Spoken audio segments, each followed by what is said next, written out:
Welcome to our program Vision and Voice. This is the Amir channel of Akashvani Jaipur Ajmer. In English program today, we bring a talk entitled The Power of the Empowered Women. This talk will also focus on the G-20 theme, where women empowerment is indeed a matter of great concern. The talker is Elvira Fernandez. She is a renowned author and also an academician. Over to Elvira Fernandez to throw light on the subject, the power of the empowered women. Transform, thrive, transcend. Do these highly progressive words strike a chord? For some it may, and for others, it may have onomatopoeic connections. Well, dear friends, these words served as a theme of this year's Women 20 Summit. Under India's presidency since December 2022, Women 20 is committed to women-led development, transform, thrive, and transcend. We've all heard of the proverb, the hand that rocks the cradle rules the world.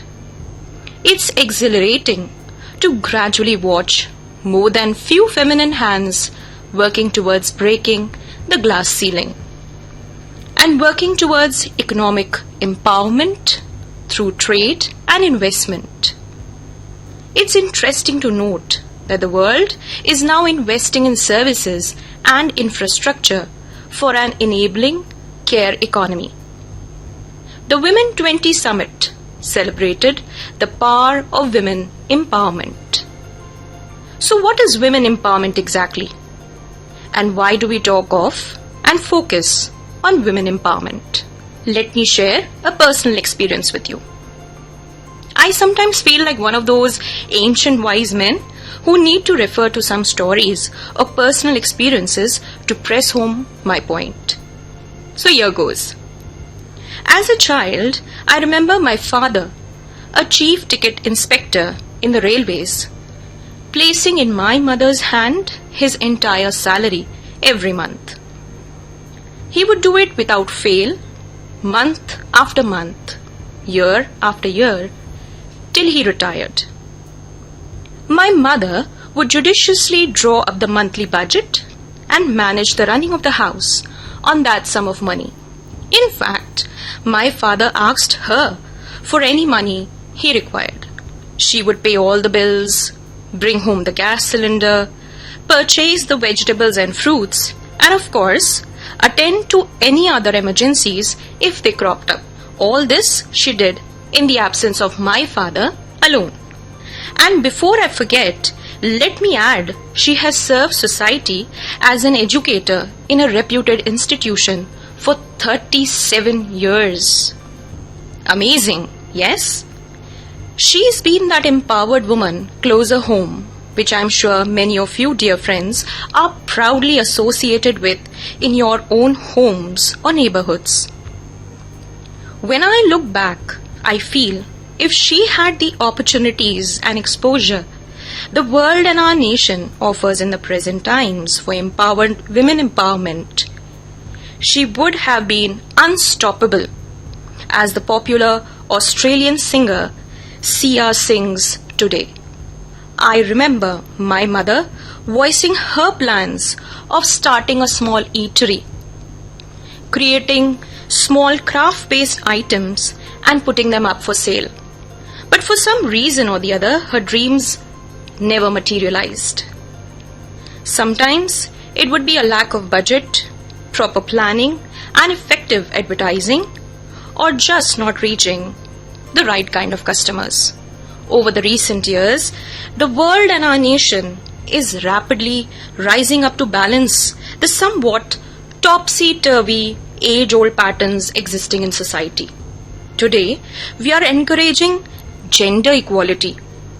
We are aiding women empowerment, acknowledging the contribution of women to overall societal and economic progress in the world, trying to bridge that digital divide and celebrating the power of women.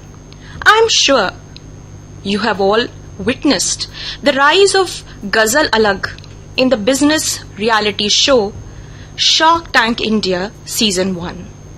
For those of you still at sea, she is the co-founder of Mama Earth, an Indian startup in the beauty care industry. How did she get into business? Just like every caring mother, she too was keen to get her son toxin-free baby products, but failed to do so. Her desperation prompted her to start Mama Earth with her husband.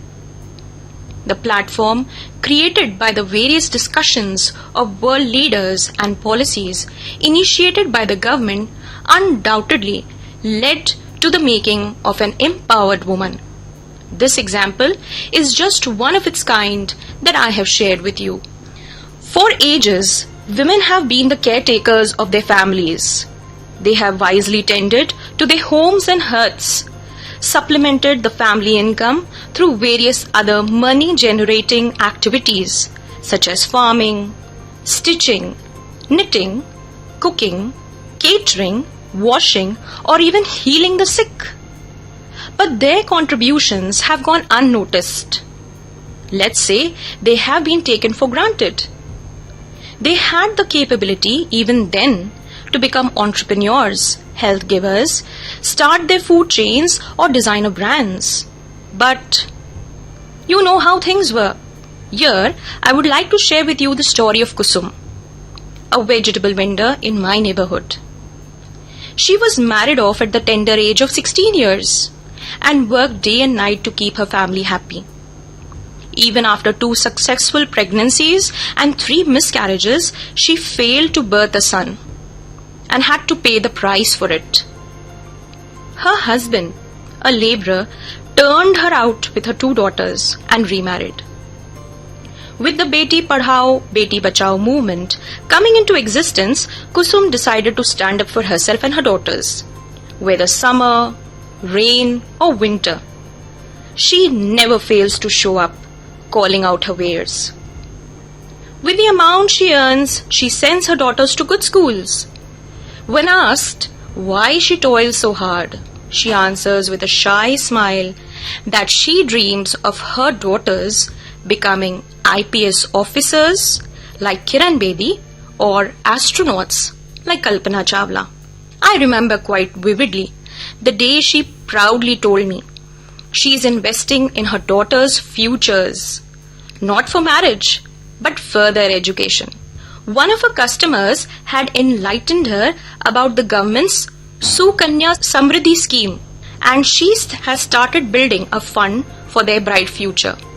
It's because of successful women like Kusum at the grassroots level that we feel proud to know a change is slowly but steadily coming in.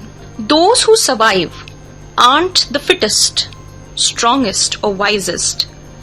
Those who survive are ones who don't fear change, rather they accept it for growth. And dear friends, women have accepted the challenge day after day, year after year. They have dared to be different from how things were. The policies and steps initiated by those in power make this change happen. While researching for this talk today, I came across yet another story of a fearless eco-feminist movement. We can never forget the role played by the 27 unlettered women who embraced trees in the Garhwal forests to save them from being cut down in the 1970s. Women are closer to nature and ecologically conscious since time immemorial because they had to walk long distances to collect fuel and fodder. For women, forests were their mother's home, their Maika. A little more research in the direction led me to learn about Mrs. Kavya Madappa, CEO of Blue Cat Paper, and Anjali Rungta, the founder of Muses_Saga. Well, I am an author, and this was another reason I was hooked and tempted to read a bit more about their contribution as empowered women to society. Blue Cat Paper, since its inception in April 2019, has saved over 70,000 trees from being cut for paper. Muses_Saga, on the other hand, is a sustainable publishing house. Their books are made of recycled paper. In 2022, they published 12 books, which sold 100 copies. By procuring around 1800 parent sheets of sustainable paper, they were able to save 112 trees while providing quality reading material to the masses. So, you see, through women empowerment schemes and policies, there is a one higher women-led climate action, which on the whole empowers the society, the world, and vice versa. Owing to the strong support of governmental and global policies, the empowered woman is learning her worth. She is gaining power and control over her own life, and at the same time acquiring the ability to make strategic choices. And need I tell you that she now possesses the power to influence the social and economic order, nationally and internationally. Before I conclude, I would like to share a sonnet I penned especially for this talk. Being an author and poet, I couldn't help but express poetically my take on the power of an empowered woman. She rises like a phoenix from amongst the ashes, sparks flying from her plumes of age-old gashes. She is strong, she is wise, she is empowered. She is stronger than the past she is encountered. She transforms, she thrives, she transcends. With other women like her, she ascends. She is a woman, a role model to others. She speaks boldly, no more she stutters. An empowered woman, she yields power. She is beautiful, delicate, but not a wallflower. She refuses to be taken for granted anymore. She rewrites her story, the one written before. Alleluia! She can no more be denied her place. Today, she is influencing national and global space. You were listening to the talk, The Power of the Empowered Women. The talker was Elvira Fernandez. She is an author and an academician. With this, we come to the end of today's English program, Vision and Voice. This broadcast came to you from Amer channel of Akashvani Jaipur Ajmer.